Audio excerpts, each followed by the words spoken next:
স্বাস্থ্য অধিদপ্তরের নিয়মিত বুলেটিনে জানানো হয় 24 ঘন্টায় নতুন করে 18,498টি নমুনা পরীক্ষায় 3,868 জনের দেহে করোনা ভাইরাস শনাক্ত হয়েছে।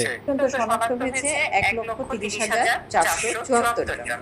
24 ঘন্টায় আরও 1,638 জন সহ সুস্থ হয়েছেন 53,133 জন।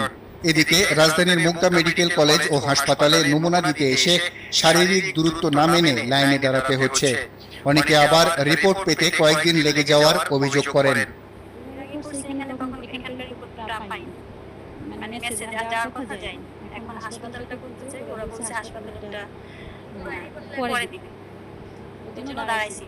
পাশে দাঁড়া করেছে, এখন দেখি হাসপাতালটা কখন দেয়।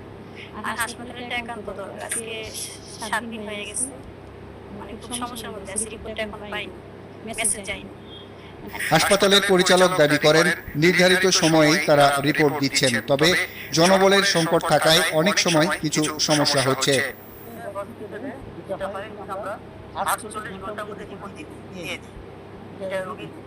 মোবাইলে মেসেজ চলে যায়, যদি পজিটিভ হয় সাথে সাথে ফোন করে তার অবস্থাটা জানার চেষ্টা করতে, সে তার শ্বাসকষ্ট থাকে, তারপরে আমরা অ্যাম্বুলেন্স পাঠিয়ে থাকি এই সম্পর্কিত ব্যবস্থা।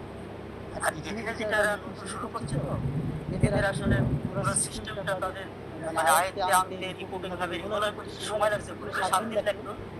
নারায়ণগঞ্জের কয়েকটি হাসপাতালে ঘুরে ভর্তি করাতে না পেরে এই রোগীকে মুগদা হাসপাতালে আনা হয়, কিন্তু অ্যাম্বুলেন্সেই অক্সিজেন লাগানো অবস্থায় মুখ দিয়ে রক্ত আসে তার। পরে পরীক্ষা নিরীক্ষা করে জানানো হয় রোগীর আগেই মৃত্যু হয়েছে। করোনা চিকিৎসার জন্য নির্ধারিত কুর্মিটোলা হাসপাতালেও স্বাস্থ্যকর্মী সংকটের অভিযোগ করলেন রোগীর স্বজনরা। নন পজিটিভ করোনা রোগীর জন্য আলাদা ওয়ার্ড দাবি করেন তারা। আর বাদল, RTV, ঢাকা।